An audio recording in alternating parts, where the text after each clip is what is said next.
Bismillahirrahmanirrahim. Assalamualaikum warahmatullahi wabarakatuh. Innal hamdalillah nahmaduhu wa nasta'inuhu wa nastahdi wa nastaghfiruh wa natubu ilaih. Wa na'udzu billahi min shururi anfusina wa min sayyiati a'malina man yahdihillahu fala mudilla lahu wa man yudlil falan tajida lahu waliyyan murshida. Assalatu wassalamu ala rasulihil amin wa ala alihi wa sahbihi ajma'in.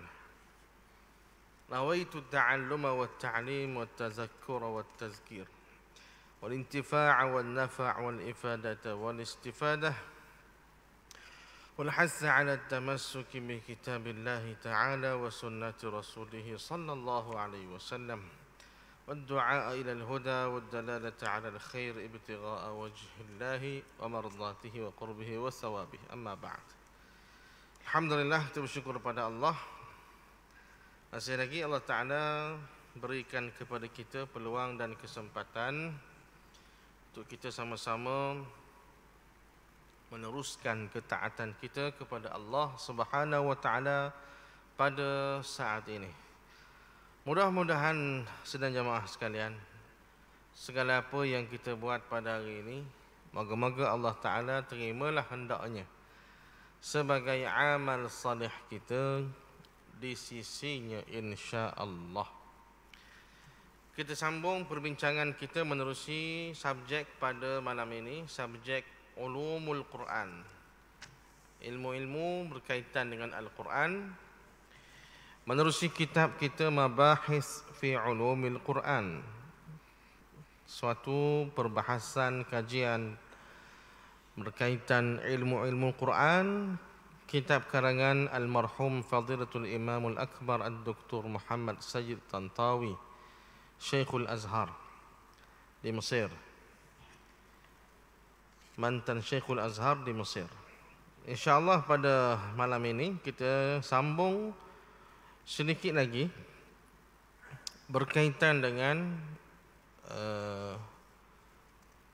pengumpulan Al-Quran di zaman Sayyiduna Uthman bin Affan radhiyallahu ta'ala anhu. Kita dah cerita sebelum daripada ini bagaimanakah Al-Quran di zaman Rasulullah sallallahu alaihi wasallam, bagaimanakah Al-Quran selepas kewafatan Rasulullah sallallahu alaihi wasallam, iaitulah pada zaman Sayyidina Abu Bakar As-Siddiq, pada zaman Sayyidina Umar, dan pada zaman Sayyidina Uthman bin Affan. Maka saya cuba ulang sekali lagi untuk kita punya refresh maklumat. Pada zaman Rasulullah sallallahu alaihi wasallam, secara ringkas, Rasulullah hanya memerintahkan sahabat untuk menulis Al-Quran tanpa meminta sahabat mengumpulkan Al-Quran itu pada satu tempat. Makna kata, bila turun saja wahyu, Nabi panggil sahabat, tolong mari tulis ni, ayat ni. Ayat ni baru turun sebentar tadi, begini. Okey, jadi sahabat tulis. Tulis ni atas apa-apa sajalah alat yang mereka dapat capai pada masa ketika itu, pada masa Rasulullah panggil itu. Sebab Rasulullah ni sallallahu alaihi wasallam dia tidak ada waktu yang dirancang. Esok pukul 2 petang awak mari. Bukan begitu. Dia wahyu tidak khabar ke Rasulullah, tuan-tuan. Bila masa nak turun wahyu tidak ada dikhabar oleh Allah Taala kepada Rasulullah. Oleh yang demikian, ikutlah masa-masa mana wahyu nak turun, Rasulullah akan menerimanya sentiasa. Oleh kerana wahyu tidak turun secara tersusun waktunya, begitu juga lah Rasulullah nak khabar ke sahabat pun tak ada waktu juga. Turun masa itulah panggil, hak mana-mana ada situ. Panggil mari tulis. Maka sahabat pun kalau dah kena panggil tu tak cadang lah. Cadang, kalau kita cadang awal-awal lah, kalau tahu awal-awal, tapi oleh kerana tak tahu, tak cadang. Maka ikutlah apa yang ada masa tu. Jumpa pelepah tama lah, tulis atas pelepah tama. Jumpa batu, tulis atas batu. Jumpa kulit-kulit binatang yang telah dibersihkan, belulang, maka tulis atas kulit binatang. Begitu cara kaedah zaman Rasulullah Al-Quran ditulis dan tidak dihimpunkan. Selepas ditulis pada satu tempat tu, maka esok turun pula wahyu. Jadi hak tulis hari ni Rasulullah tidak khabar ke sahabat tu, awak tak sini dah, awak tak rumah saya lah. Dia tidak begitu. Dia duduk dengan sahabat tu lah. Kalau sahabat ni tulis, duduk dengan sahabat tu lah. Jadi duduk mengata lah ayat tu. Rasulullah tidak perintahkan suruh tak setepak. Jadi kita nampak tak gambaran tu bahawasanya Al-Quran ditulis pada zaman Rasulullah, cuma tidak diletakkan setepak dan tidak dihimpun secara tersusun. Macam mana dia nak susun? Sebab wahyu belum turun habis. Jadi kalau orang tanya dah sebab apa tak tersusun wahyu zaman Rasulullah? Al-Quran zaman Rasulullah tak tersusun. Betul lah tak tersusun sebab wahyu masih lagi turun, tidak berhenti dan tidak berakhir lagi. Tidak berakhir lagi wahyu turun. Maka oleh demikian, sebab itulah Al-Quran itu tidak tersusun. Okey. Selepas zaman Rasulullah SAW, zaman Sayyidina Abu Bakar. Zaman Sayyidina Abu Bakar mula ditulis semula Al-Quran dalam kertas dan dihimpunkan setempat. Duduk setempat. Dia duduk dalam helaian-helaian, cuma helaian itu diletakkan satu tempat dan diberikan naskhah Al-Quran yang siap ditulis oleh Sayyidina Zaid bin Sabit pada zaman Sayyidina Abu Bakar itu disimpan di rumah Sayyidina Abu Bakar sendiri. Di rumah khalifah pada masa itu, rumah Sayyidina Abu Bakar lah, disimpan situ satu naskah. Dan selepas daripada situ Sayyidina Abu Bakar wafat. Bila Sayyidina Abu Bakar wafat, meninggal dunia, maka diganti oleh Sayyidina Umar. Riwayat menyatakan pada zaman Sayyidina Umar hanya ambil sahaja naskah Al-Quran yang telah ditulis pada zaman Sayyidina Abu Bakar dan dia hanya simpan, meneruskan legasi Sayyidina Abu Bakar. Simpan di rumah dia juga. Tidak berlaku apa-apa perubahan. Okey. Meninggal dunialah Sayyidina Umar. Bila meninggal dunia Sayyidina Umar, naik jadi khalifah pula selepas daripada itu Sayyidina Uthman bin Affan radhiyallahu taala anhu. Maka pada zaman Sayyidina Uthman ada isu tentang Al-Quran, iaitulah isunya orang Islam saling balah, saling bergaduh kerana masalah bacaan yang lain, yang tak serupa, bacaan yang tidak serupa. Awak baca lain, saya baca lain. Apa awak baca gitu? Sepatutnya baca gini kan? Dia masa ini isu berkaitan dengan wajah bacaan yang tidak serupa, ataupun kita sebut sebagai qiraat lah. Ini berkaitan dengan qiraat. Sahabat ini baca qiraat lain, yang itu baca qiraat lain, dan mereka tak tahu rupanya Al-Quran itu dia boleh baca sehingga pelbagai qiraat, dan semua qiraat itu, cara-cara bacaan itu semuanya adalah daripada Rasulullah sallallahu alaihi wasallam. Mereka ingat hak dia je betul. Jadi dia ingat begitu. Jadilah berbalah sampai tahap nak bergaduh besar.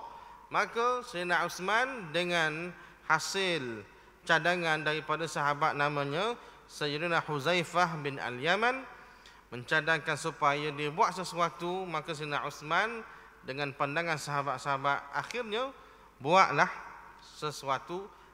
satu inisiatif, menulis semula Al-Quran dengan satu kaedah, iaitulah yang kita kenal pada hari ini, kaedah Rasam Uthmani. Dan daripada zaman Sayyidina Uthman sehinggalah zaman kita hari ini, dia tidak ada lagi perubahan. Jadi hak kita zaman hari ini, kita pakai hak Sayyidina Uthman lah juga. Itulah ceritanya tuan-tuan. Baik. Maka kita sambung. Kata Syekh, qala al-musannif rahimahullah ta'ala, nafa'ana bihi wa bi'ulumihi fid dharain amina ila an qala. Kata dia, fama kana min Uthman radhiyallahu ta'ala anhu illa an jama'a kibarus sahabah wa tashawaru ma'ahum fil amr. Maka Sayyidina Uthman bila mana sudah diberitahu, dijelaskan isunya oleh Sayyidina Huzaifah yang menyatakan ada masalah di antara orang-orang Islam tadi yang mempertikaikan bacaan masing-masing sehingga tahap nak balas besar, maka Sayyidina Uthman menghimpunkan kibarus sahabah, sahabat-sahabat yang besar. Sayyidina Uthman himpun, panggil meeting, panggil mesyuarat sahabat-sahabat yang besar. Wa tasyawaru ma'ahum fil amr, dan bincang tentang isu ini. Fa ajma'u, maka bersepakatlah ahli mesyuarat pada hari itu ala kitabati mushaf imam bi lughati Quraisy, maka sepakat untuk menulis Al-Quran dengan menulis semula Al-Quran dengan satu kaedah, iaitulah dipanggil kaedah mengguna pakai panduan bahasa kabilah Quraisy. Kabilah Quraisy. Arab ni dia ada banyak kabilah.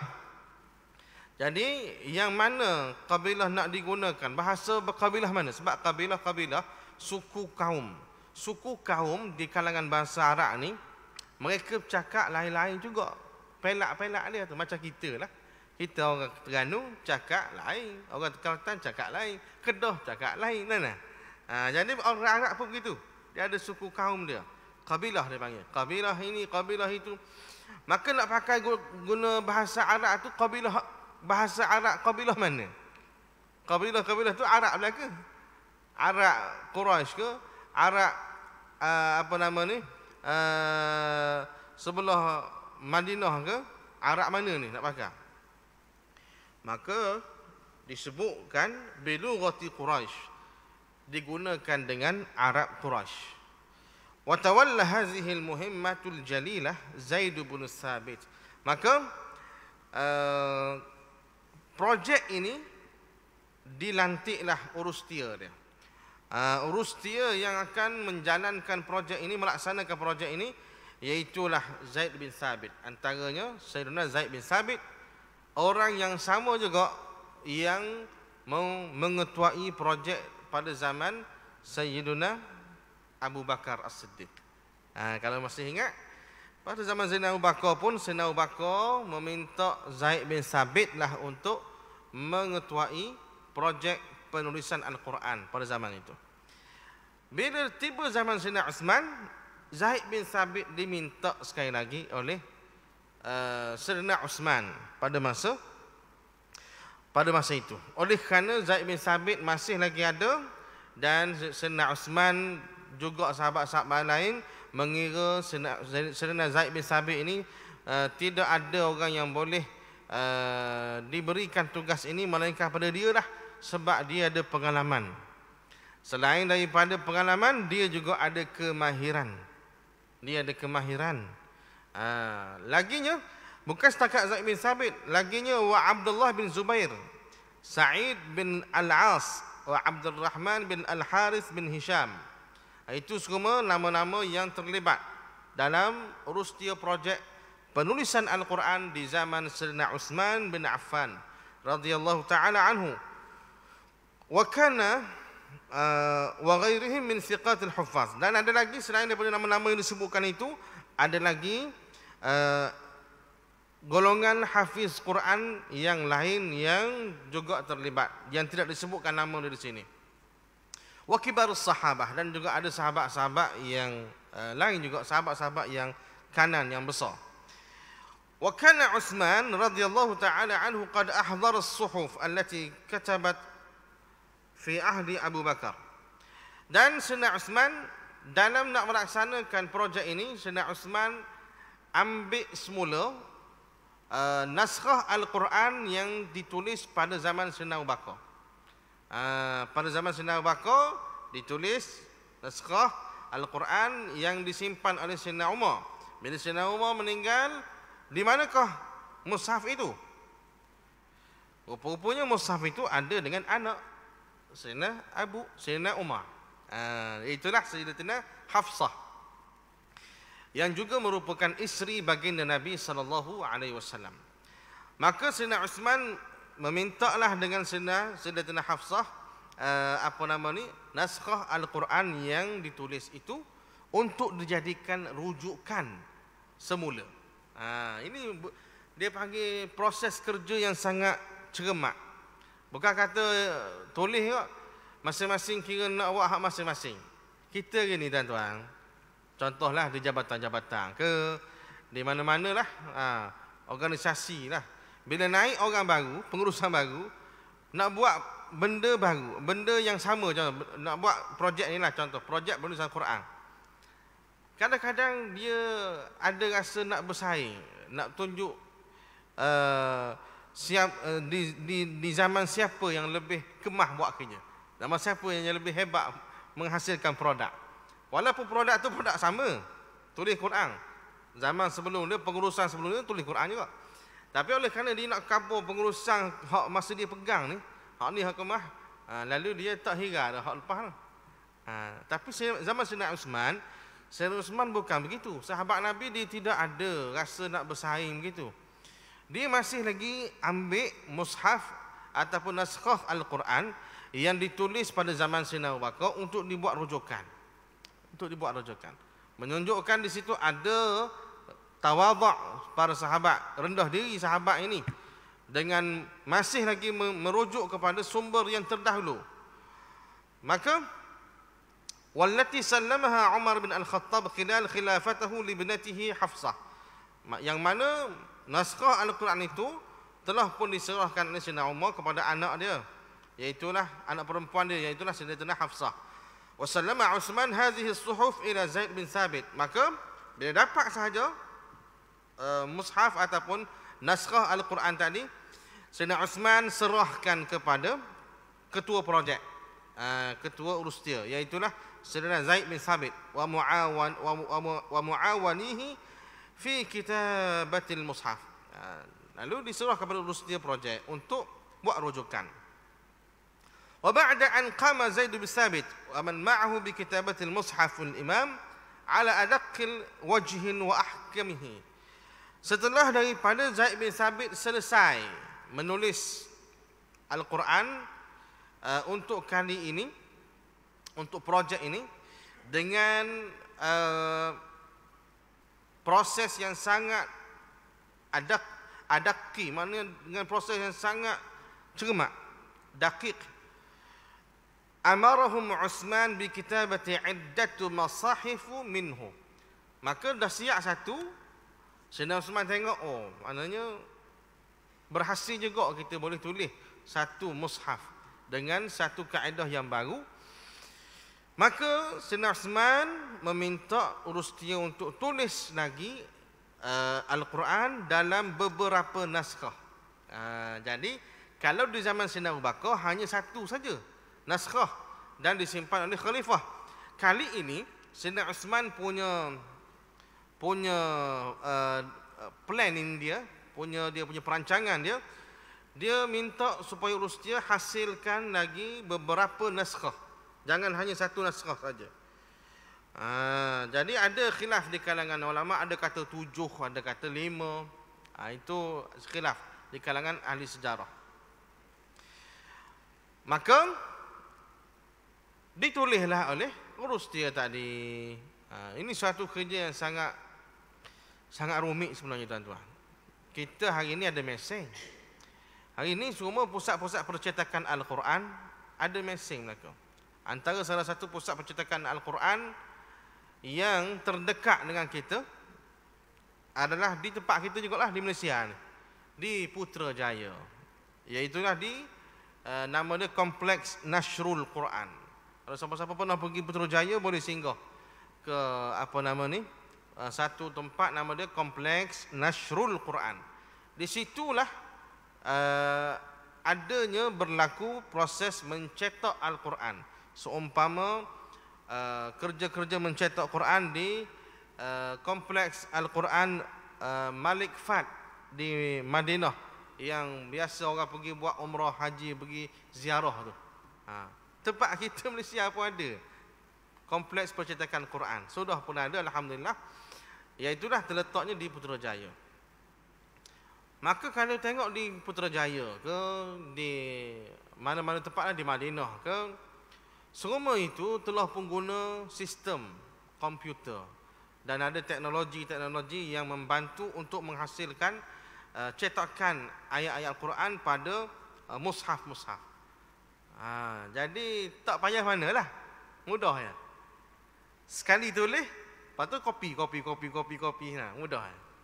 Tapi zaman Sayyidina Uthman tuan-tuan, daripada surah Al-Fatihah, Al-Baqarah, sampai surah yang terakhir, surah yang ke-114 tu, semuanya ditulis dengan tangan.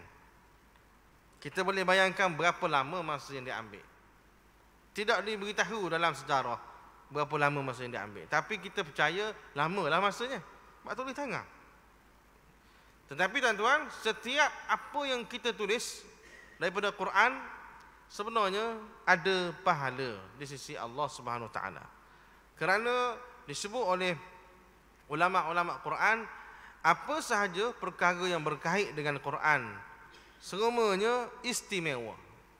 Istimewa. Kerana Al-Quran itulah yang istimewa, maka apa sahaja yang berkait dengan dia semua jadi istimewa. Orang yang hafal Quran jadi istimewa, orang yang mengajar Quran pun jadi istimewa, tempat yang diturunkan Quran pun jadi tempat yang istimewa, malam yang diturunkan Quran jadi malam yang istimewa. Malam Al-Qadar, lagi malam apa lagi, bulan yang diturunkan Quran, bulan Ramadan, semuanya istimewa belaka. Termasuklah juga kata ulama, orang-orang yang terlibat dalam kerja-kerja percetakan Quran juga adalah istimewa. Jadi kalau kita ada peluang untuk kita menulis Al-Quran, maka tulislah tuan-tuan. Kalau ada peluang, maknanya tulis sendirilah ni. Ni boleh. Kita boleh tulis Quran sendiri. Bukan tak boleh. Boleh. Ambil satu mushaf Quran dan kita ambil satu buku kosong kita pun tiru. Surah Fatihah. Mulakan dengan surah Fatihah. Bismillahirrahmanirrahim. Tulis. Alhamdulillahirabbil alamin. Tulis. Tulis sampai habis. Kalau boleh tulis sampai habis itu kira sangat beruntunglah. Kerana kita berjaya menghasilkan mushaf kita sendiri. Mushaf tulisan tangan. Baik. Wa ba'da, kemudian antamma zalik, kemudian selepas daripada selesai, daripada ditulis, disalin oleh sahabat-sahabat yang menjadi urustia projek tadi, ditulis, disalin dalam beberapa naskah. Maka arsala mushafan ila Misr, maka Sayyidina Uthman memerintahkan supaya dihantar satu mushaf ke Mesir. Wa akhar ila al-Iraq, dan satu lagi ke Iraq. Wa thalithan ila Syam, dan satu lagi ke Syam. Ada lagi kata satu lagi ke Kufah, satu lagi ke Mekah, dan satu lagi disimpan oleh khalifah. 5.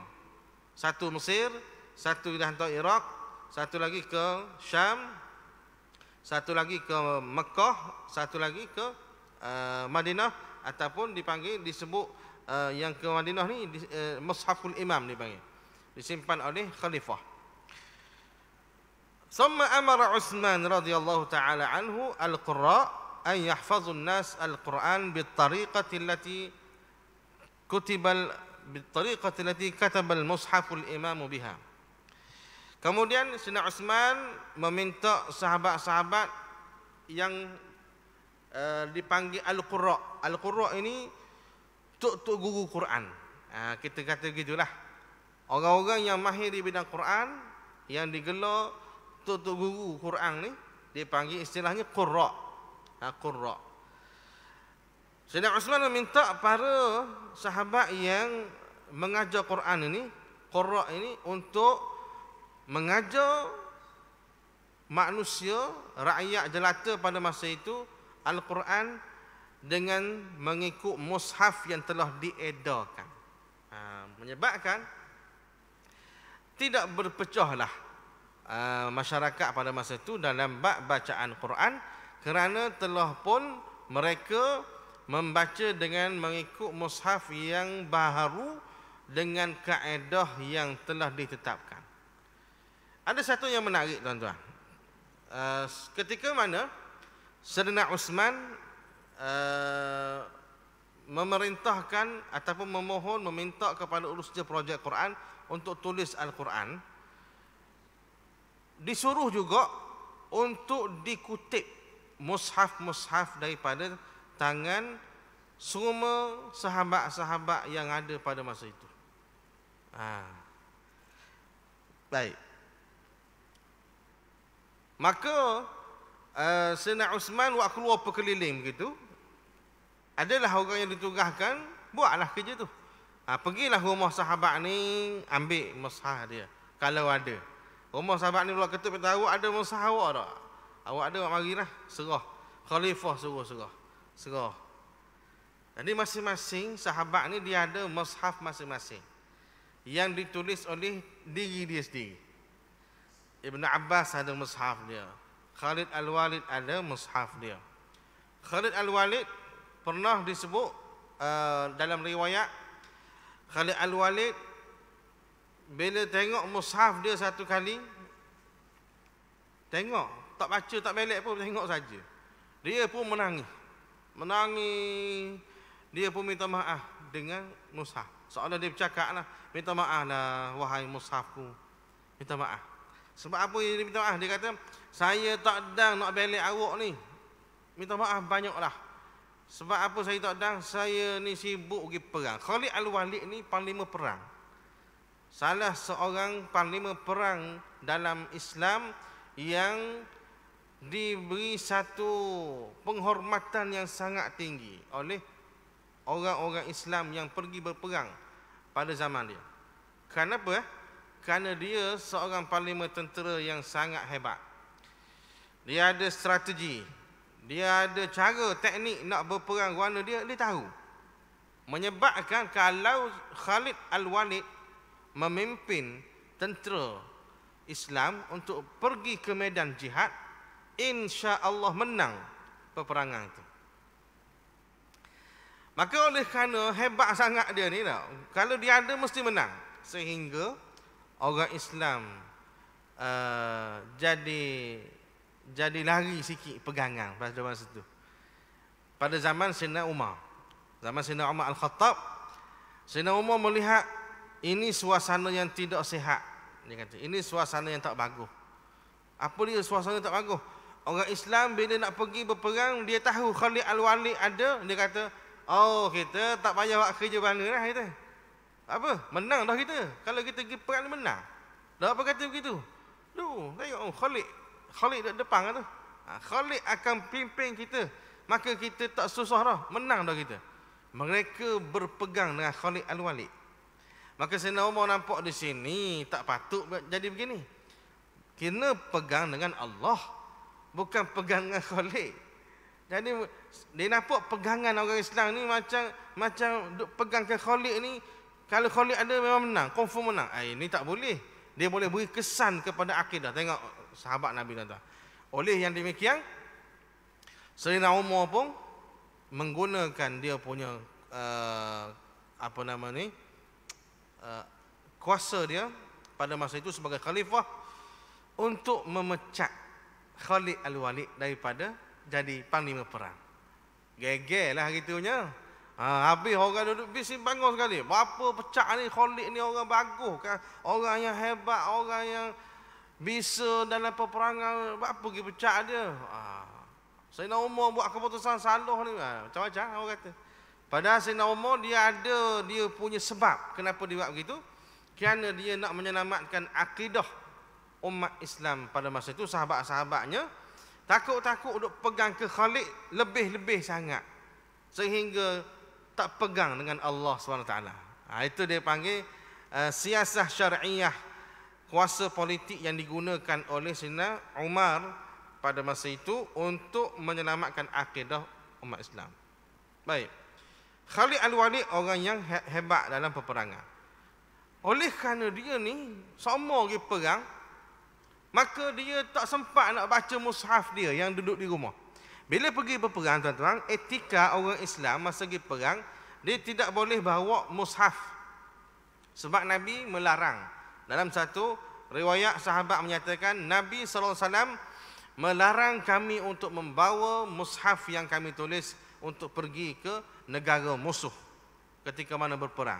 Takut-takut mushaf tu jatuh di merata-merata tempat, dapat ke tangan musuh, takut dia buat nganyi ke, buat bakar macam ke di Sweden baru ni kan. Takut begitu. Jadi tidak dibenarkan. Baik. Maka bila tak dibenarkan bawa, sahabat-sahabat tetap pergi berperang. Dan mereka tetap baca Quran. Baca Quran juga. Kerana salah satu kekuatan untuk mereka dapatkan dalam nak berperang bukan semata-mata dengan mata pedang yang tajam, bukan dengan anak panah yang bisa-bisa, bukan sekadar itu, tetapi juga mesti ada kekuatan rohani, spiritual. Daripada mana nak dapat kekuatan rohani? Qiyamul lail, zikir dan bacaan Quran. Bacaan Al-Quran. Maka mereka baca Quran. Lepas tu tak bawa mushaf, mereka hafalah. Hafal di mulut. Jadi dia baca Quran di mulut. Khalid Al-Walid pergi perang baca Quran di mulut, tak tengok mushaf. Tetapi dia bila balik ke rumah dia tengok mushaf dia, Allah. Lama dah hamba tak tengok demo ni wahai mushaf. Menangis dia. Minta maaf beradung dengan mushaf. Tapi kalau kita kira Khalid Al-Walid tak perlu minta maaf patutnya, sebab pergi berjihad itu adalah kewajipan. Baca Quran tengok mushaf ni sunat. Tapi oleh kerana dia nak khabar penting mushaf ni untuk kita tengok sama, baca sama, sehingga begitulah ceritanya sahabat ini. Jadi kita boleh tanyalah kok diri kita tak? Kita pernah menangis tak baca mushaf? Berasa hari ni orang hari ni lah menangis kalau handset tinggal. Handset tinggal di rumah, handset tinggal dalam bilik air, tinggal di masjid. Handset tinggal menangis. Apa dia menangis? Banyak grup-grup WhatsApp lah tu. Rugi kalau hamba beli telefon lain, grup WhatsApp habis tak ada. Grup hak tadika, sekolah rendah, sekolah menengah, hak kerja situ, kerja sini, alumni tu, alumni ni dah. Grup masjid ni, masjid tu. Dia menangis kerana dia hilang grup WhatsApp, tak nak baca. Sahabat dulu menangis kerana tak nak baca Quran. Tengok beza lah. Mudah-mudahan kita diberi kekuatan oleh Allah untuk kita baca Quran lah tuan-tuan. Maka Khalid Al-Walid ada mushaf. Ibnu Abbas pun ada mushaf dia. Sahabat-sahabat lain begitulah, Anas bin Malik ada belaka mushaf. Sayyidatina Aisyah pun ada mushaf dia.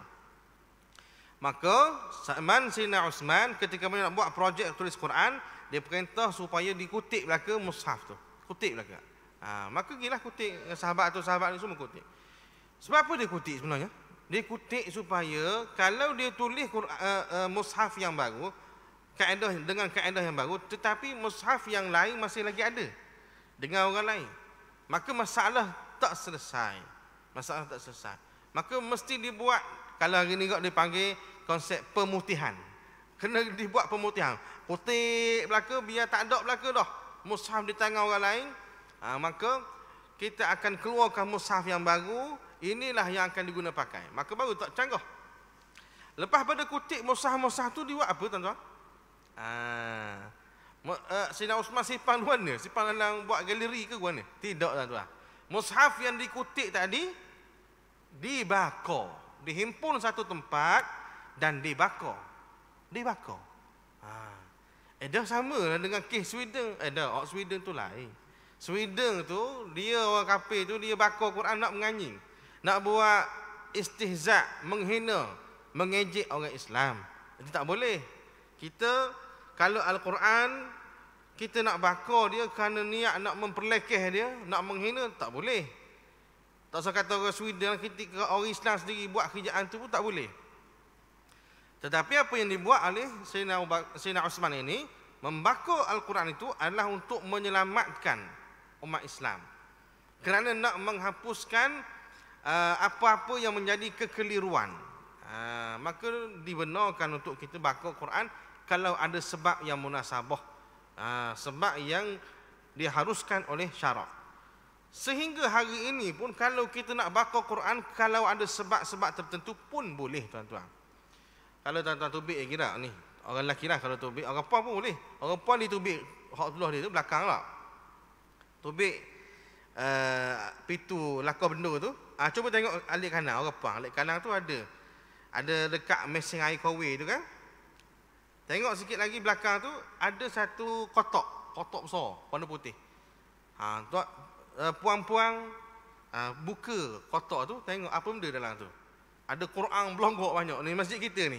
Kalau orang lelaki boleh tengok keluar tu lagi alah ke bilik azan. Bilik azan tu. Untuk bilik azan ada bilik dia, ujung sekali belah kiri tak. Ada kotak putih kot besar. Atas kotak putih tu tak usah buka apa kotak putih sebab atas dia berlonggok-longgok lagi. Al-Quran yang orang mak mari ke masjid kita ni, masjid putih ni untuk dilupuskan. Kita jadi orang tengah. Hak lupuhnya jabat agama. Cuma kadang-kadang orang nak pergi masuk jabat agama tu payah. Susah, kadang dia tak boleh nak apa berurusan dengan pejabat. Maklum sajalah ada orang-orang awam ni. Jadi kita buka kepada masyarakat kita, boleh hak mari ke masjid kita, masjid negeri ni, kita ambil tanggungjawab, kita pergilah ke jabat agama untuk dilupuskan. Dan macam mana jabat agama lupus? Dia bakar tuan-tuan. Cara melupuskan Quran adalah dengan membakar Quran itu sendiri. Dan nak bakar Quran lah, kalau kita pun kata dah, kalau begitu ambil boleh bakar diri rumah. Tok atas dapur tu, ataupun kat bakar sapah kat luar tanah tu. Tak boleh gitu tuan-tuan. Nak bakar Quran, dia ada kaedah dia. Antaranya, kita tak boleh bakar dia di tempat yang terbuka. Bakar macam kita bakar sapah tak boleh. Sebab, bila kita bakar secara tempat terbuka, dibimbangi akan melayang-layanglah serpihan-serpihan, cebisan-cebisan yang tidak hangus. Cebisan-cebisan ayat Quran tadi, kan biasalah kita bakar sapah, bukan hancur belaka. Dia ada hak terbang sikit-sikit, serpih-serpih tu, terbang. Kalau dia jatuh mana-mana tanah, orang pijak, tak beradablah kita ini yang tukar bakar Quran tu. Maka nak menjaga kesucian, keizzahan dia, kemuliaan dia, ulama menetapkan syarat. Kalau nak bakar, mesti kena bakar di tempat yang tertutup. Tertutup tu sekira-kiranya dia tak boleh jadi terbang hingga terawa sekali. Serpihan-serpihan tu. Payah juga tu. Payah juga. Tak apa tuan-tuan. Dimudahkan cerita di jabat agama kita, ada satu alat yang direka, dipanggil alat relung pembakaran Quran. Dipanggil gitu, relung pembakaran Quran. Kalau nak tengok boleh lagi jabat agama kita tu. Ataupun tengok dalam internet ada rasanya. Tarik saja relung pembakaran Quran, Jabatan Haluan Agama Islam Terengganu. Tubik lalu gambar dia.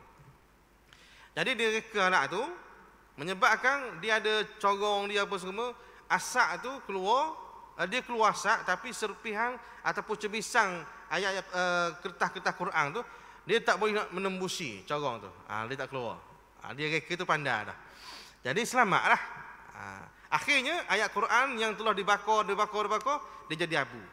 Abu tu pula mengikut syarat yang ditetapkan oleh ulama-ulama kita, dia tidak boleh abu tu kita pakai lok gitu, tohuk gitu saja tak boleh. Dia kena kita tanam ataupun kita tohuk di laut, ataupun di laut lah mudah, sebab dia laut tu dia luah. Kalau sungai ni pun dia tak berapa nak luah mana juga sungai ni. Tohuk di laut ataupun kita tanam.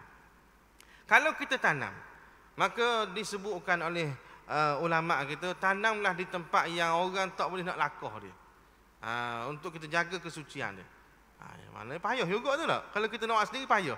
Sebab itu kita kata tak payah kita benih-benih pala mari atur kita ni, Masjid Putih ni, kita tolong atur jabat agama. Ataupun tuan-tuan puan-puan kita atur terus jabat agama.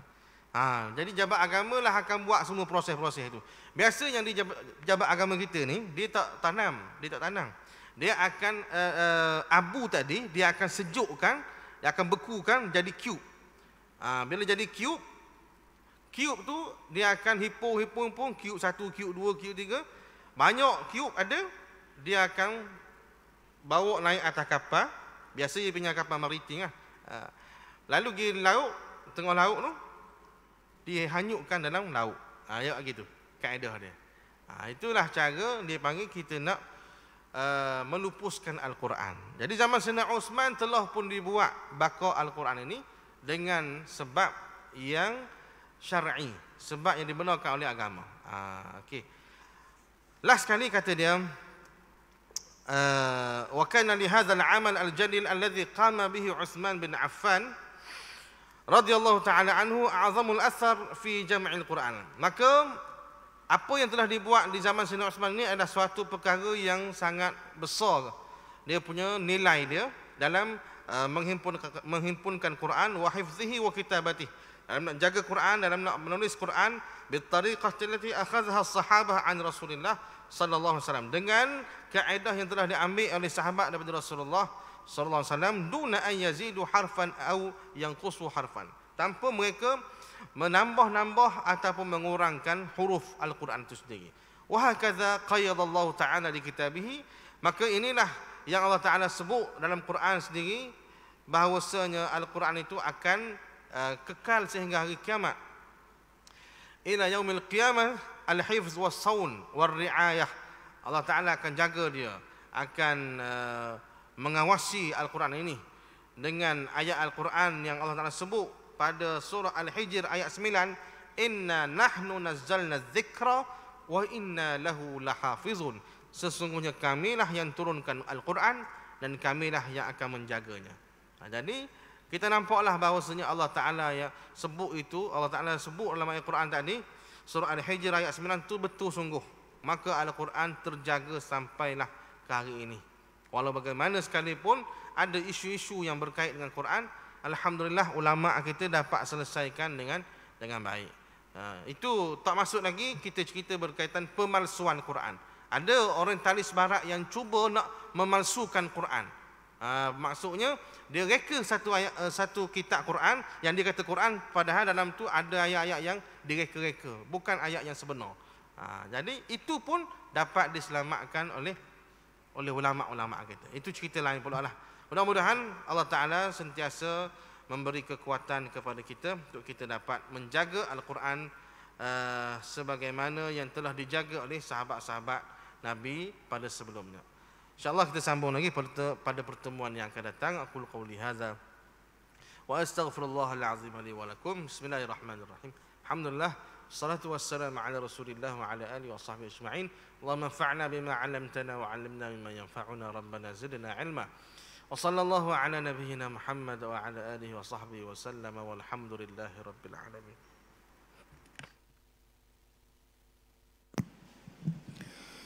Allahu akbar, Allahu akbar, Allahu akbar, Allahu akbar.